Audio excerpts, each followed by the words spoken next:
about God. So that was, I think I said more about that in the last show than I'm saying right now, because I don't want to just repeat a bunch of information, but that was the point on which we got the most email, and Donna had to send that link to a gazillion people out there that could hardly believe that that's the position of the Vatican, but it is. And so how is this more complete ET gospel going to de-emphasize or significantly modify our understanding of salvation through Jesus Christ?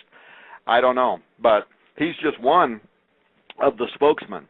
There's a former Vatican Observatory Vice Director, Christopher Corbali, and he wrote an article following up on this one called "What If There Were Other Inhabited Worlds?" and he concludes that Jesus simply will not remain the only word of salvation. That's his words.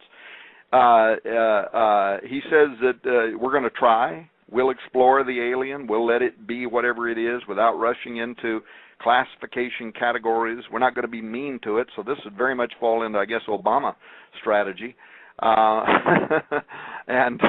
But then he drops a bombshell, which I printed and put on my board in front of me, and here's what it says. While Christ is the first and the last word, the Alpha and Omega spoken to humanity, he's not necessarily the only word spoke to the universe.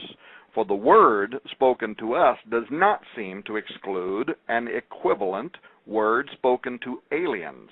They too could have had their Logos event, whatever that event might have been.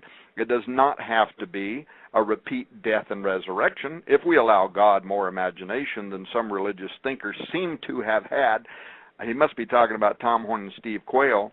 For God, as omnipotent, is not restricted to one form of language, the human, end quote. So the language couldn't be more explosive, and it couldn't be more conspiratorial in the purest sense of the word. I think that people had better realize, too, something. The idea that God created mankind in his image and likeness, the Bible declares that Jesus didn't die for the angels. In the book of Enoch and some of the extra-biblical texts, we see the pleading of the fallen angels, especially those in Tartarus, whether they're the Grigori, G-R-E-G-O-R-I, yeah, or the Chalkidri. The thing is, that's fascinating because, again, I tell people this, the idea of mankind was something so astonishingly marvelous that even a third of the angels that rebelled with Lucifer were jealous. In other words, what is man that thou art mindful of him, the psalmist asks. So what I would say, and I would, I would love to get, and I really mean this, get into it with those type of statements is this, truly God is infinite. He's omniscient. He's omnipotent. All the attributes that God is, he is. But he, in his self-revealing mode, has said, this is who my son, and if you read the entire Gospels, you know this, we all know this as Christians, that through him, by him, and in him, Colossians 1:16 and 17, does everything exist or consist that is in existence. So, in other words, the worlds were spoken into existence, but mankind was something so unique that all the angels were commanded not to worship man, but to worship the handiwork of a living God. And about a third of them said, not on your life. And so when you and I, Tom Horn, talk about transhumanism, and it's interesting. In other words, the very argument of transhumanism underscores our response to that, quote, guy that's taking pot shots at us. And the point is to say, look, you can't use circular logic claiming God's omnipotent, all-powerful, and certainly not limited, but if the Lord himself limits his dealings with this specific group of humanity, why are these fallen angels, which are obviously more powerful, all this stuff, why are they so interested in tampering with us sexually? And that's what gets into the fall of the angels, the daughters of men, the whole Genesis 6 thing.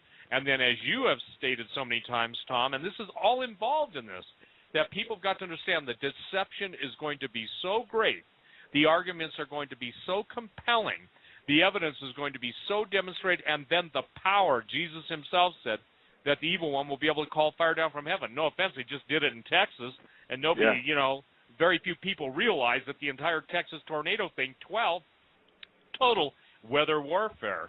And again, what's so interesting to me, Tom, is notice this. Notice when you and I first started talking on the radio, a decade or so ago, and what was, they used to boo-hoo us or poo-poo us, I guess more poo-poo, whatever they used to do. They used to complain a lot the idea is now is so much of what we brought out, and we were called crazy, you know, all these different, and well, crazy was the nicest stuff. But now people have to deal with the complete, quote, singularity. And I believe the singularity is nothing more than the alien influence. Look, I really do believe that it's not the World Weekly News, but I believe that we already have cohesion and groups working with aliens that look like us. Look, shape-shifting, okay? Even in the Lost Books of Eden, I'll throw something out here that most people don't understand. The Lost Books of Eden and the writings attributed to Adam, look, I think some people think that Adam was just some illiterate hick that didn't know how to read or write. If the guy could name every single thing just by nature, Adam was tuned into the mind of God. So instantly, if you would, he shared in the marvelous omnipotence of God as God allowed him to. I mean, if somebody's being created in the image of God, God's not going to say, listen, I limit your IQ to 150 and because I don't want to feel threatened. Saying that is that we've got this marvelous, marvelous picture of initial creation, the tampering with creation, the redemption, and the soon coming of the Lord to resurrect us. Now, Jesus did say something pretty important. He said, if it were possible, even the elect would be deceived. And I can tell you this, the average, and I'm saying this, the average smug Christian cannot even defend his belief in any attack by, quote, the intellectuals. Now, Stephen Hawking, okay, bright guy. I would like to see literally him get saved and come to the saving knowledge of Jesus Christ. I'm serious about that. But, you know, now they're just talking about they want to, you know, you put it on your website, they want to basically download Hawking's brain to see what made him tick. And the elements that we're dealing with now, we're talking about, if you will, a data dump on the entire population of the world. We're seeing visual imagery and massive, massive UFO sightings. The coming of Planet X, Nibiru, the 10th planet, Gabriel's Fifth. We're seeing the upheavals and everything. And I can just tell you this, it doesn't take a rocket scientist to know that in the geologic realm, the geologic equivalent of Hegel, the dialectic would be you generate earthquakes, you generate volcanoes, and all of a sudden you just flip your fingers, snap your fingers, and then obviously somebody's turning off what's causing that stuff to happen. And you just wowed most of the planet. So the technology, the singularity, all these things we're talking about, Tom, ultimately, and this is what David Flynn did, and maybe in the next hour, we're just about at the top of this hour, we can talk about some of the amazing realities. You know, I talked to Mark, David's twin brother, and I said, Mark, I prayed about the situation. It broke my heart. I'm saddened. It's just a great loss, and I mean a great loss, of one of the most beautiful men that I've ever met in my life, and also, in my opinion, I know you share this, a man whose mind was really beyond most of our ability. It was his graciousness that brought us into his realm. Now, ladies and gentlemen, I fear God too much to flatter any man. But as Tom will tell you, and I will tell you, there was something so heavenly gifted to that man. And I've heard so many criticisms, and these are my words, and I'm serious, of how should I say this, mentally challenged individuals who could not come up with a basic formula for baby soup or whatever, baby formula, ingredients for baby formula, taking this guy on. And Tom, you brought up a wonderful statement to me on the phone and through emails that he's probably the most ripped off guy that's ever written anything, and people have built entire books never giving him attribution. And it's not that he would have wanted or even cared so much, but it's that they're deriving the wrong, they're using his data and coming up with some new age or bizarre thing that he never met. And David stayed true to the Scripture. He stayed true to his God. He absolutely loved Jesus. And ladies and gentlemen, I would sit with him for hours, and he would blow my mind, but he was in another dimension. I believe that the Lord took him home because at that point, I believe God said, David, your work on earth is done. Come up yonder or come up hither. And I'm not saying that to rationalize, what is the hard thing about losing a loved one. I'm just telling you, ladies and gentlemen, he was a gift to the church. Newton was considered the father of modern science. There has been nobody like him yet.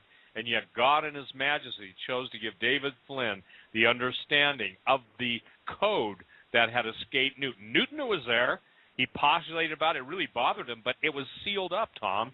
And now I think the things that you're talking about and you're writing about and we're talking about are those things that Daniel probably saw in Technicolor, but they were sealed up until the time of their introduction. And I think that's why we're on, whatever is the date today, the 4th of April, and we're telling people, because I've noticed this, that when God puts us on, it's usually to have pre-countered some really disturbing information that's going to come out there. And, we'll get our flack that we're just, I love it, barbaric, locked in a barbarous religious time.